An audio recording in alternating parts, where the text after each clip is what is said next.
गीता अध्ययन के सेशन में आप सभी का स्वागत। जहां हम राणा सर के साथ भगवत गीता के 5वें अध्याय को जानने का प्रयास कर रहे हैं। अभी तक हमने पहले 4 श्लोकों के बारे में जाना और आज बाकी है उससे आगे श्लोक नंबर 5 को जानने की। सर को प्रणाम और निवेदन कि आज के सेशन की शुरुआत करें।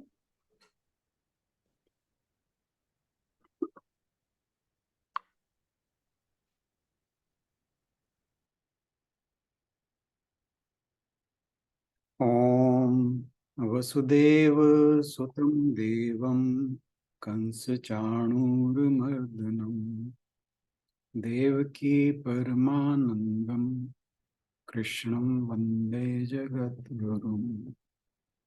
सभी को बहुत बहुत प्रणाम।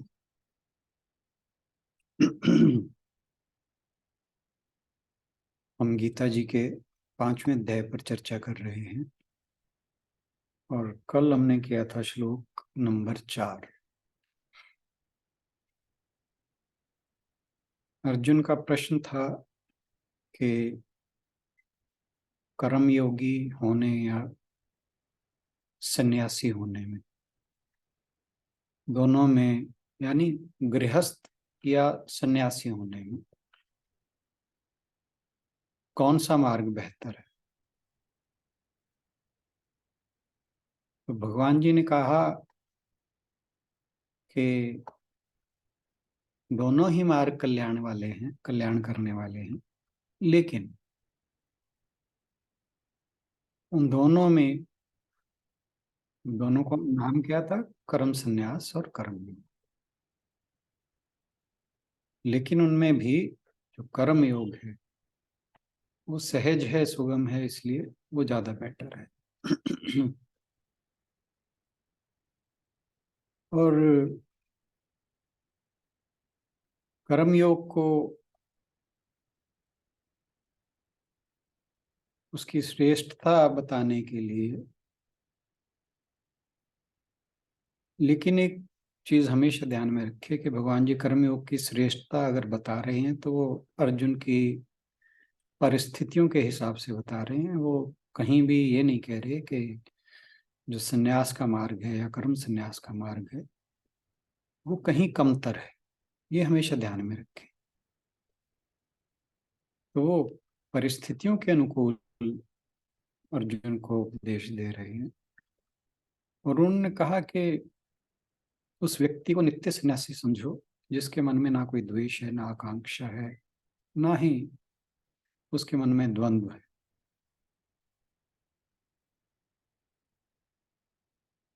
और फिर चौथे श्लोक में कहा कि सन्यास और गृहस्थ, और यहाँ गृहस्थ का मतलब भी एक चीज क्लियर हो जानी चाहिए कि गृहस्थ में भी बहुत तरह के लोग रहते हैं। बात हो रही है आध्यात्मिक व्यक्ति, क्योंकि गृहस्थ एक नास्तिक भी हो सकता है, तो ये उसकी बात नहीं है। गृहस्थ में आप देखिए कि ज्यादातर लोग अधार्मिक हैं। हमारे शास्त्रों में जो 4 पुरुषार्थ बताए गए हैं, धर्म, काम, मोक्ष,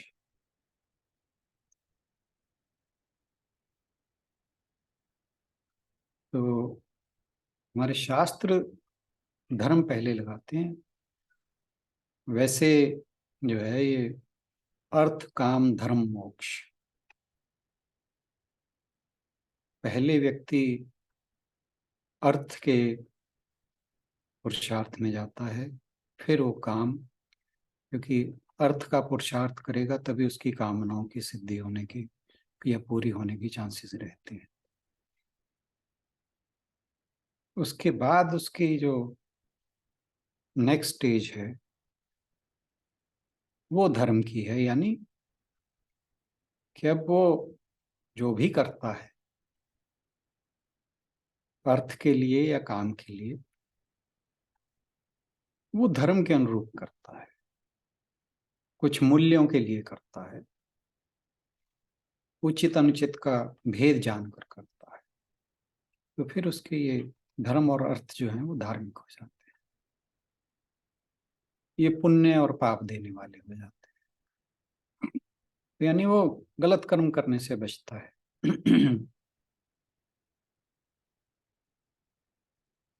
तो जो गृहस्थ है वो इन चारों पुरुषार्थों को करने वाला हो सकता है। एक नास्तिक भी गृहस्थ हो सकता है, फिर एक केवल धन को कमाने में अपनी इच्छाओं की पूर्ति के लिए लगा हुआ, वो भी नास्तिक जैसा ही है, कि उसे धन के अलावा कुछ नहीं दिखाई देता, किसी भी तरह केवल और केवल धन प्राप्त करके बहुत बड़ा बनना चाहता है, और ऐसे बहुत से व्यक्ति हैं।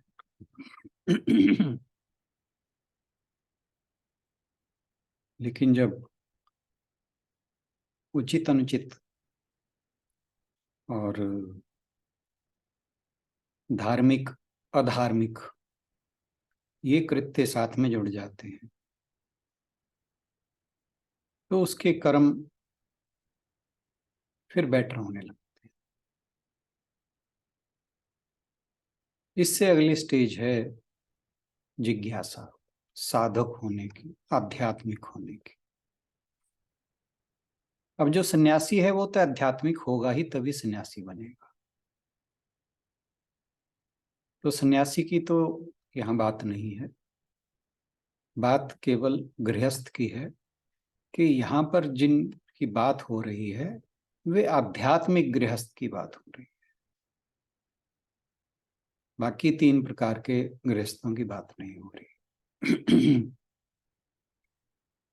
तो जो यहाँ कंपैरिजन भगवान जी कर रहे हैं, या अर्जुन जिस प्रश्न को लेकर बात कर रहा है, वो एक आध्यात्मिक गृहस्थ और सन्यासी, इसके बीच की बात हो रही है।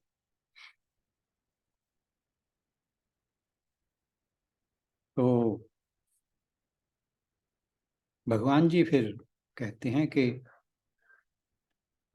किसी भी मार्ग को अपना लो, ये दोनों मार्ग में अगर कोई फर्क देखता है तो वो बाल बुद्धि है, क्योंकि इनमें फर्क पंडित जन नहीं देखते। सांख्य योगो पृथक बाला प्रवदंती न पंडिता एकम अप्यास्थित सम्यक उभयोर विदंते फलम, कि किसी भी एक में सम्यक रूप से 100% स्थित हो जाओ, फिर उसका दोनों का फल ईश्वर की या मोक्ष की प्राप्ति ही होता है।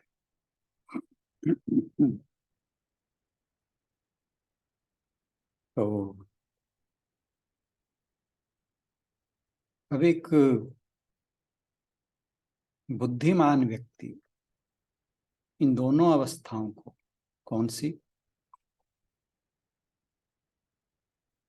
एक आध्यात्मिक गृहस्थ की और एक सन्यासी की, उन्हें किस प्रकार से देखता है, इसके बारे में भगवान जी बात करते हैं श्लोक नंबर 5 पर, जिस पर हम आज बात करने वाले हैं। इससे पहले कि हम इस पर चर्चा करें, आशुबेन से अनुरोध कि श्लोक पढ़ते। जी सर। यत् सांख्यैः प्राप्यते स्थानं, यत् प्राप्यते स्थानं, तद्योगैरपि गम्यते, तद्योगैरपि गम्यते। तत् योगै और अपि से बना तद्योगैरपि गम्यते। एकं सांख्यं च योगं च, एकं सांख्यं च योगं च, यः पश्यति स पश्यति। यत् जो सांख्य दर्शन के द्वारा प्राप्यते प्राप्त किया जाता है, स्थानम आशुबेन जी, स्थान। दोबारा पढ़ दीजिए, बीच में आपकी आवाज कट गई थी। ठीक है बस सर। एक बार पूरा का पूरा ऐसे ही पढ़ दीजिए। ठीक।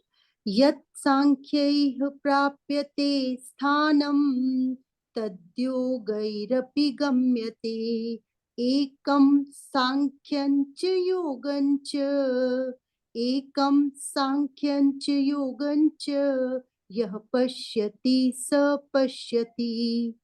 यत जो सांख्य सांख्य दर्शन के द्वारा प्राप्यते प्राप्त किया जाता है, स्थानम स्थान, तत् वही, योगै भक्ति द्वारा अपि भी गम्यते प्राप्त कर सकता है।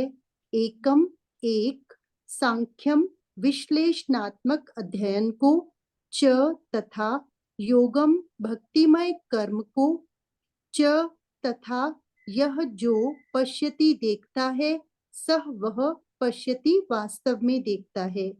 जो यह जानता है कि विश्लेषणात्मक अध्ययन सांख्य द्वारा प्राप्य स्थान भक्ति द्वारा भी प्राप्त किया जा सकता है, और इस तरह जो सांख्य योग तथा भक्ति योग को एक समान देखता है, वही वस्तुओं को यथारूप से देखता है।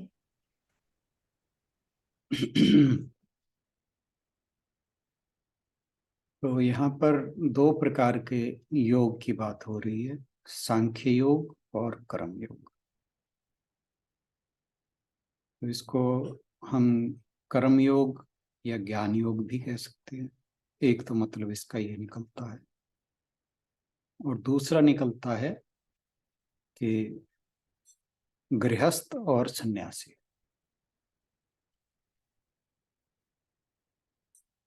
तो हम इसको मिक्स करके ही देखेंगे। क्योंकि जहाँ तक कर्मयोगी की बात है, एक गृहस्थ जो है वो कर्मयोगी ही हो सकता है, और हम साधक या आध्यात्मिक गृहस्थ की बात कर रहे हैं। संसार का जो हमारे साथ जुड़ाव है, जिसमें हम आसक्त रहते हैं, इस आसक्ति को दूर करने के दो ही उपाय हैं। एक है कर्मयोग, दूसरा है ज्ञान योग। कर्मयोग जो गृहस्थ है, और ज्ञान योग जो एक सन्यासी फॉलो करता है।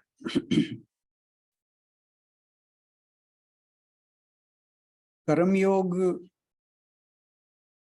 किसी भी व्यक्ति की जिसमें जिन वस्तुओं में ममता है, मैं और मेरे का भाव है, अगर वो उन वस्तुओं को दूसरे की सेवा में लगा दे,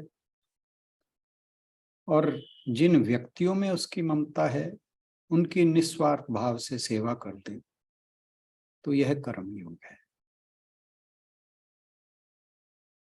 और ज्ञान योग में मनुष्य जब ये जान लेता है कि जो मेरा वास्तविक स्वरूप है, शाश्वत स्वरूप है, उसका कभी अभाव नहीं है, वो सदा है, वो सत है, असत नहीं है। जबकि हमारे अंदर उठने वाली इच्छाएं, कामनाएं, आसक्ति, ये सब तब पैदा होती हैं जब हम किसी चीज का अभाव महसूस करते हैं। तो जब मनुष्य ये जान ले कि मेरे वास्तविक रूप का कोई अभाव नहीं है, और यह समझकर वो अनासक्त हो जाए, तो ये ज्ञान योग है। तो कर्म योग में सेवा के द्वारा, और ज्ञान योग में विवेक के विचार द्वारा संसार से अनासक्त हुआ जाता है।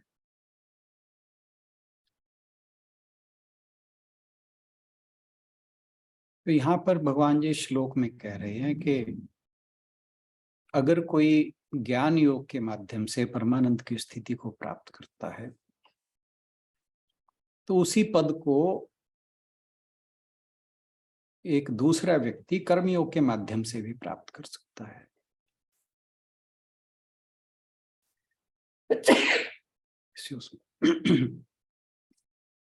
और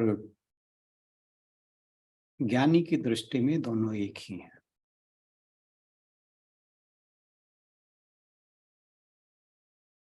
वास्तव में अगर देखा जाए तो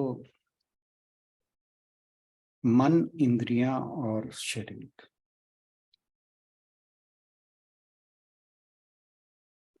इनके साथ तादात्म्य हटाने का केवल एक ही तरीका है, वो है कर्मयोग। उसके बिना ये पॉसिबल नहीं है। कर्म योग के बिना कोई सांख्य योगी या सन्यासी नहीं हो सकता। ये हम पहले भी बात कर चुके हैं कि ये इनिशियल स्टेज है, एक पहला स्टेप है, रास्ता एक ही है। इसमें पहला एक व्यक्ति को कर्मयोगी होना होता है, फिर धीरे धीरे जब उसका मन शुद्ध हो जाता है तो वो ज्ञान का अधिकारी हो जाता है।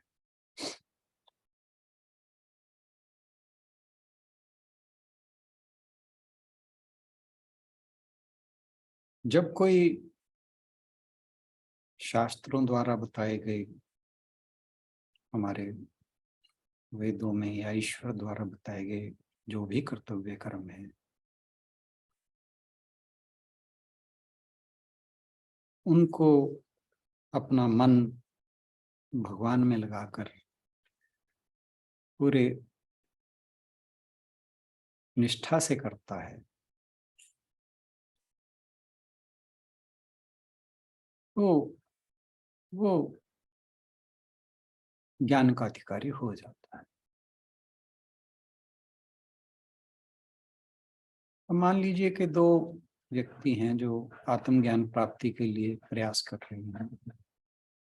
एक व्यक्ति कर्म योग करता है,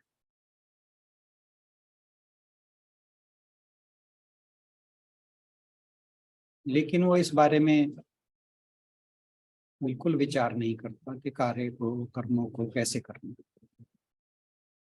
बिना सोचे समझे, बिना विवेक के द्वारा उसके जो कर्म हैं वो स्वार्थी हो जाते हैं। कर्म स्वार्थी होंगे तो वासनाएं बढ़ेंगी और फिर वो अपने लक्ष्य को प्राप्त नहीं कर सकते। दूसरा व्यक्ति संन्यास लेकर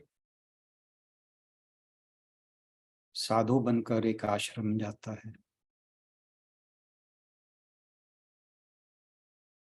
लेकिन उसके मन में रहता है कि मैंने संसार का त्याग किया है,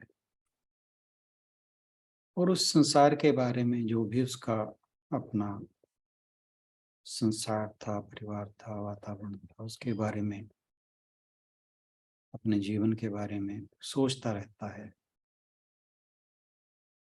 तो अपने लक्ष्य को वह भी प्राप्त नहीं कर सकता, क्योंकि उसकी इच्छाएं जो हैं, उसके मन में जो अपने संसार परिवार के बारे में बातें बनी रहती हैं, तो जो उसे गुरु ने ज्ञान दिया है उसे ठीक से आत्मसात नहीं करने देती। तो अब एक ने तो संन्यास लिया और एक कर्मों को कर रहा है, लेकिन सफल दोनों में से कोई नहीं है। क्यों? क्योंकि उनमें ज्ञान का अभाव है, विवेक का अभाव।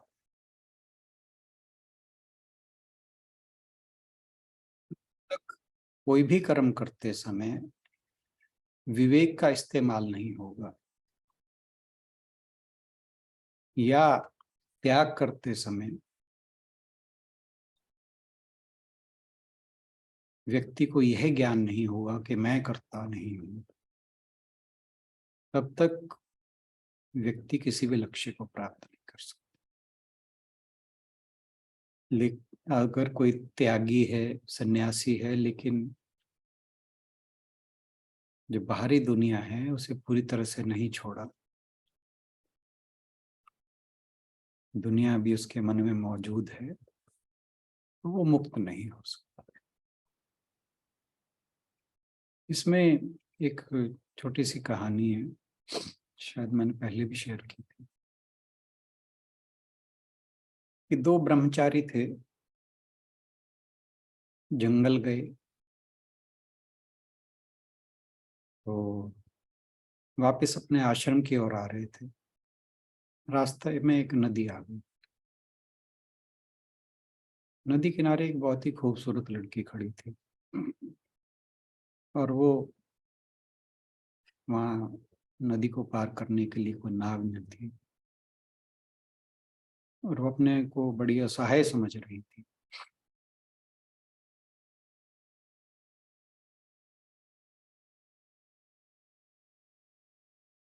तो उन ब्रह्मचारियों में से एक ने उस सुंदर युवती को अपनी गोद में उठाया और कि वो भीग न जाए, और नदी पार करके दूसरे किनारे ले जाकर उसे छोड़ दिया और उसे नमस्कार करके चलता हुआ। दूसरा ब्रह्मचारी था, वो साथी था। तो जब वो आश्रम पहुंचे तो दूसरे ब्रह्मचारी ने बहुत गुस्से में उससे कहा कि तुम एक महिला को ऐसे गोद में कैसे उठा सकते हो? तुम तो ब्रह्मचारी हो, तुम्हें तो किसी महिला को छूना तक नहीं चाहिए, और खास तौर से एक युवती, और वो भी खूबसूरत।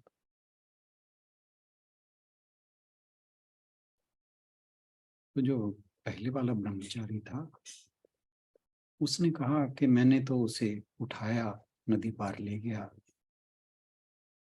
और वहीं छोड़ दिया, लेकिन तुम तो उसे आश्रम तक ले आए और अभी भी अपने साथी लिए हुए घूमते।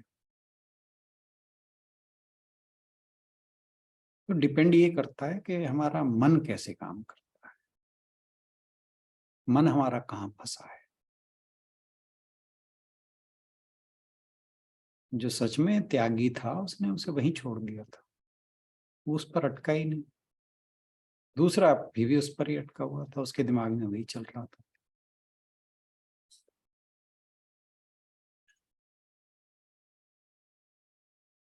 तो इम्पोर्टेंट ये नहीं है कि हम कौन सा मार्ग अपनाते हैं,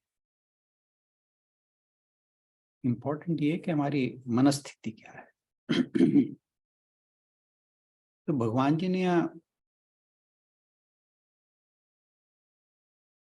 दोनों तरह के मार्ग बता दिए।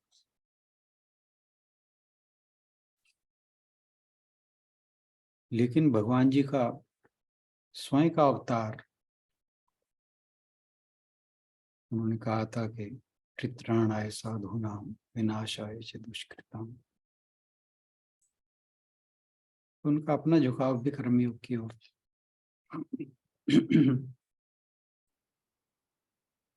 तो सवाल इस बात का नहीं कि आप कहाँ रहते हो, संसार में या जंगल में, बल्कि इस बात का है कि आपका मन किस तरह से काम करता है।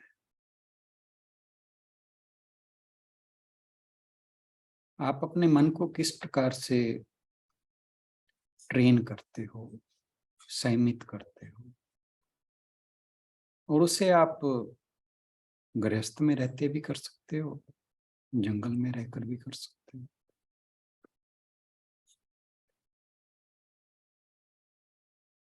अगर कंपेयर किया जाए तो जब हम अपने माइंड को गृहस्थ में रहते हुए ट्रेन करते हैं तो ये बड़ी अचीवमेंट है, क्योंकि जो चैलेंजेस गृहस्थ में रहते हुए आपके सामने आते हैं वो संन्यास में तो रहते हुए आते ही नहीं। जब आप जंगल में संन्यास धारण करके बैठ गए तो आपके लिए डिस्ट्रैक्शंस तो है ही नहीं। गृहस्थ में तो बहुत सारे डिस्ट्रैक्शंस हैं। गृहस्थ में आपके सामने हर क्षण कोई चैलेंज आता है, संन्यास में ऐसा नहीं आता। तो जो गृहस्थ में मनुष्य अपने माइंड को ट्रेन कर ले, कंट्रोल कर ले, वो बड़ी अचीवमेंट है, बजाय उसके कि जो अपने मन को जंगल में बैठकर संयमित करता है।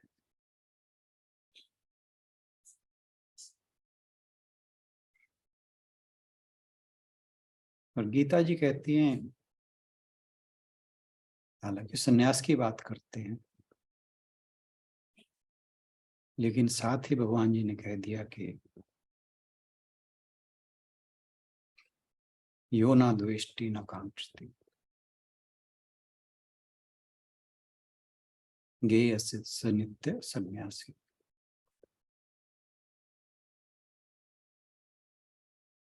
जो राग देश से द्वेष से रहित है वो कर्मयोगी भी नित्य सन्यासी है।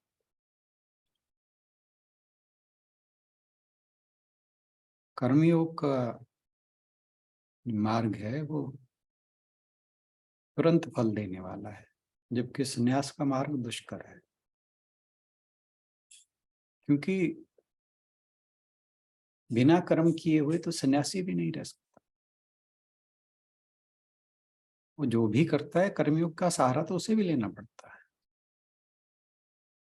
तो जो ज्ञानी है या सन्यासी है, पूरी तरह कर्म त्याग तो उसके लिए भी संभव नहीं है।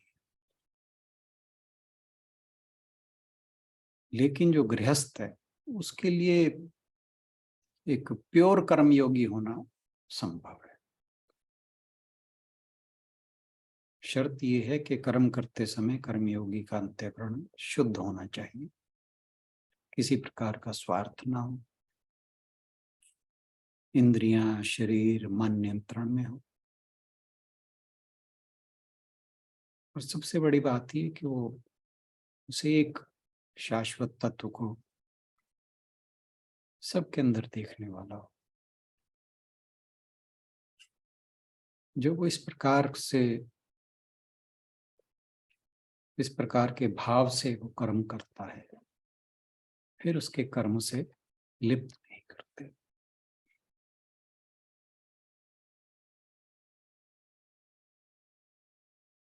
क्योंकि मनुष्य चाहे कर्मयोगी हो चाहे ज्ञानी होगी, कर्म तो करने पड़े। बिना कर्म के संन्यास भी नहीं हो पाता।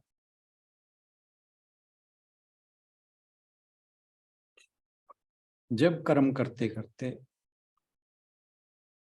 हमारे अंदर के दोष, मन शुद्ध कैसे हम कहते हैं कि कर्मयोग में धीरे धीरे मन शुद्ध होता है, कि हमारे दोष सामने आने लगते हैं जब हम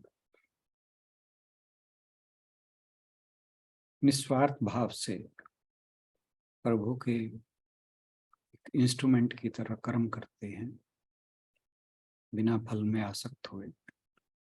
तो जो हमारे मन में छुपे हुए दोष हैं वो सामने आने लगते हैं, और जैसे जैसे हम उन दोषों को निपटाते चलते हैं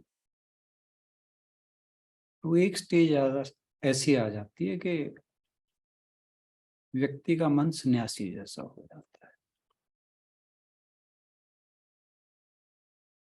यानी उसके कर्मों का संन्यास हो जाता है।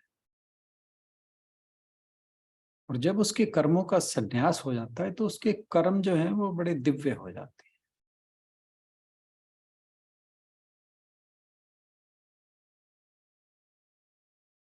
जैसे भगवान राम की बात करें, भगवान राम गृहस्थ थे, लेकिन उनका जीवन एक सन्यासी का था। जब उनका राज्याभिषेक होना था, जिस दिन होना था उसी दिन उनको 14 साल का वनवास मिल गया। और उनके मन में अगर पद को लेकर आसक्ति होती तो वो हंसते हंसते न जाते।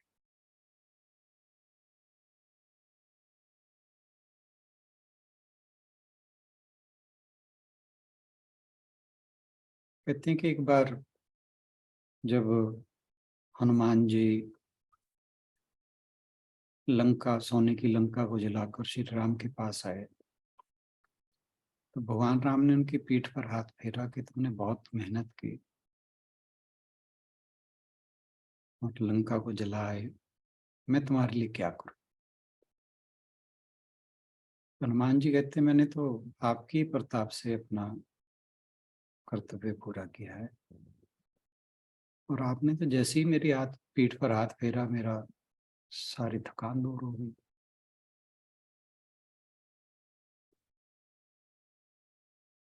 तो ये उनके संन्यास की ही शक्ति थी कि वो कर्म करने की प्रेरणा हर एक को देती थी। इसीलिए आप देखिए, वानर, भालू, जाने कैसे कैसे जानवर लंका विजय में भगवान की सेना में बन गए।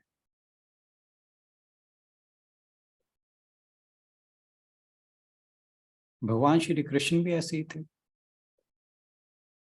वो जो कुछ भी करते थे अनासक्त भाव से करते थे।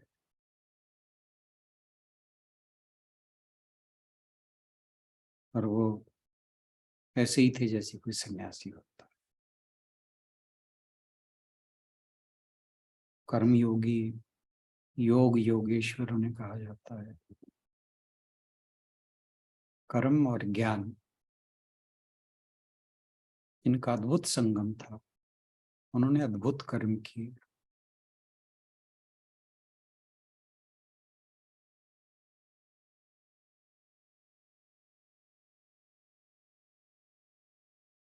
कर्म के बिना ज्ञान का और ज्ञान के बिना कर्म का कोई मूल्य नहीं, दोनों अधूरे हैं एक दूसरे के।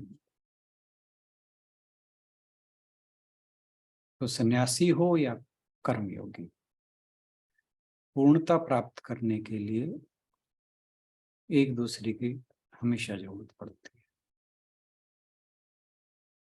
और जो कर्म और सन्यास को एक ही रूप में देखता है, वही देखता है जो है हम भगवान जी ने कहा है कि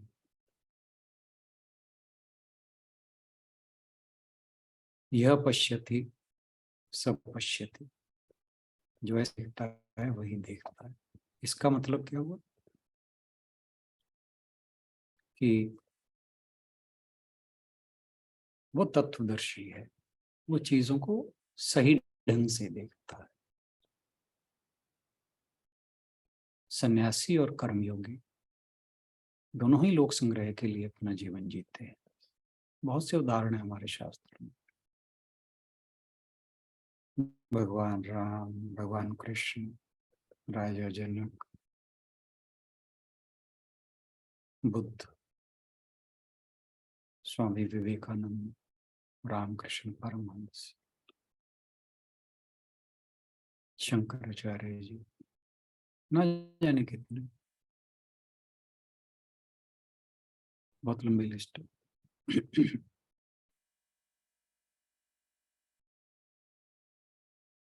तो इम्पोर्टेंट लक्ष्य है, और अगर लक्ष्य ईश्वर की प्राप्ति है, मोक्ष की प्राप्ति है, तो फिर इस बात से कोई फर्क नहीं पड़ता कि आप कौन सा रास्ता अपनाते हो। जो भी अपनाओ आप पहुंच तो जाओ। अब मान लीजिए आपने दिल्ली जाना है यहाँ से, तो आप अपनी कार से जाओ या ट्रेन से, कोई फर्क नहीं पड़ता। जिस तरह से भी जाएंगे आप जाएंगे तो वहीं, क्योंकि आपकी मंजिल क्लियर है, आपको लक्ष्य निर्धारित है, स्पष्ट है। जब लक्ष्य स्पष्ट हो, फिर साधन क्या है इस बात से कोई फर्क नहीं पड़ता। लेकिन जिस तरह मनुष्य बना है, जिस तरह से उसका मन काम करता है, जिस तरह से मनुष्य काम करता है, अगर उस दृष्टि से देखा जाए तो कर्मयोग का जो अभ्यास है वो एक आसान रास्ता है, आसान आध्यात्मिक मार्ग है, लेकर तो वो भी मोक्ष की ओर ही जाएगा।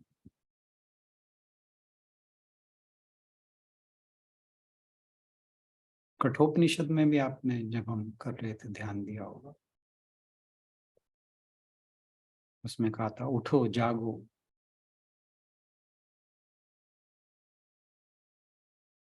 और जब तक वो लक्ष्य प्राप्त ना हो जाए लगे रहो। स्वामी विवेकानंद को बहुत पसंद थी लाइन, बहुत जगह कोट किया। और गीता जी कहती हैं कि इस लक्ष्य की प्राप्ति हम सबका जन्म सिद्ध अधिकार है। आज नहीं तो कल हम सब ने उस लक्ष्य को पाना ही है। और इस संसार में रहते हुए ही पाना। हाँ, इसके लिए कई जन्मों तक इंतजार करना पड़ सकता है, लेकिन क्या फर्क पड़ता है।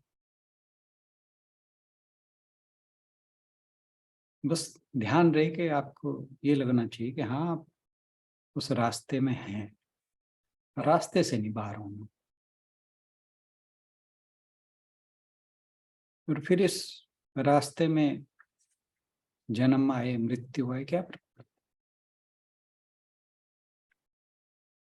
वो जैसे एक बड़ी अच्छी कंपैरिजन था कि एक सेंटेंस के अंदर हम कहीं कॉमा लगाते हैं, कहीं कॉलन लगाते हैं, कहीं सेमी कॉलन लगाते हैं।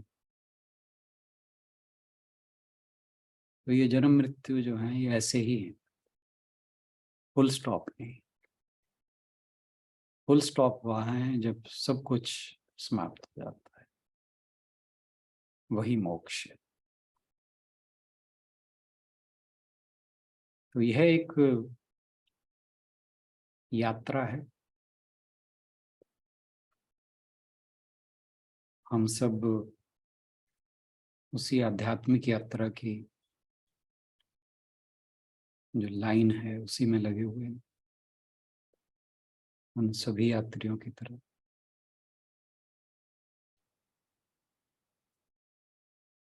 अब इस यात्रा का रास्ता कौन सा हो, तो भगवान जी कहते हैं कि वो व्यक्ति अपने विवेक से तय करे कि उसे किस मार्ग का अनुसरण करना है। लेकिन अर्जुन को साथ ही साथ उन्होंने आश्वस्त भी कर दिया कि मार्ग कोई भी हो, परिणाम एक ही है। अब नेक्स्ट श्लोक में भगवान जी बताएंगे कि अर्जुन के लिए कर्मयोग क्यों ज्यादा उपयुक्त है। आज के लिए इतना ही बहुत।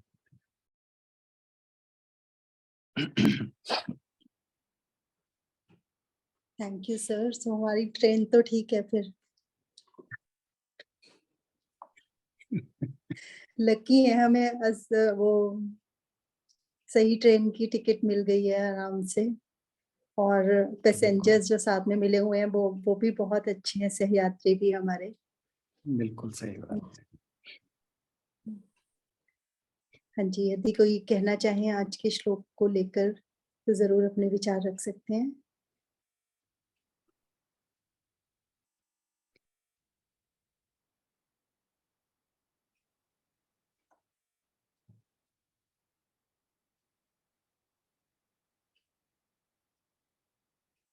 चलिए फिर इसी के साथ चलें समापन की ओर।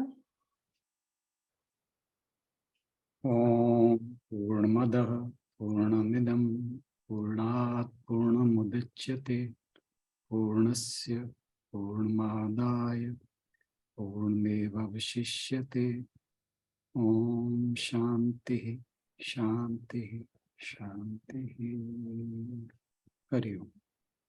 सभी को बहुत बहुत प्रणाम, और रोज इस ग्रुप में जुड़ने के लिए बहुत बहुत धन्यवाद। आपका यहाँ होना ही बहुत प्रेरणादायक होता है। Thank you so much. सभी की ओर से राणा सर का भी बहुत-बहुत धन्यवाद। आपका होना तो बहुत इम्पोर्टेंट है सर। सभी का होना इम्पोर्टेंट है। चलिए थैंक यू एवरीवन। कल मिलते हैं भगवत गीता के सॉरी कल बुधवार रहेगा, कल का सेशन नहीं होगा। हम वीरवार को मिलेंगे अगले श्लोक के साथ। सर पिछले एक 5 बात श्लोक में पूछनी थी। जी। ये सांख्य योग जो बता रहे हैं कि सांख्य योग जो बुक में लिखा हुआ है वो तो भक्ति लिखा हुआ है, और हम जो बात करते हैं वो हम मेरे को जो समझ आई है ज्ञान हम्म, योग के साथ हम सांख्य योग का मतलब ज्ञान योग मेरे को समझ आया है। तो ये हम्म। क्या है दोनों में डिफरेंस?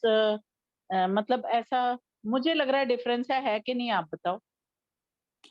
सेकंड चैप्टर जब हमने किया था, आपको याद है कि हाँ, तभी भी मेरे दिमाग में ये बात आई थी, मेरे ख्याल तब बात हुई भी थी, फिर मैं भूल गई हूँ अब। हाँ, तो सांख्य योग जो है वो एक्चुअली लॉजिक के ऊपर है। फिर तो वो मतलब ज्ञान हो गया। और जो अभी जैसे इस वाली बुक में जिससे ये हम पढ़ रहे हैं, श्लोक पढ़ रहे हैं या इसका अर्थ देख रहे हैं, इन्होंने भक्ति लिखा हुआ है। तो क्या मतलब मेरे को नहीं पड़ा पल्ले।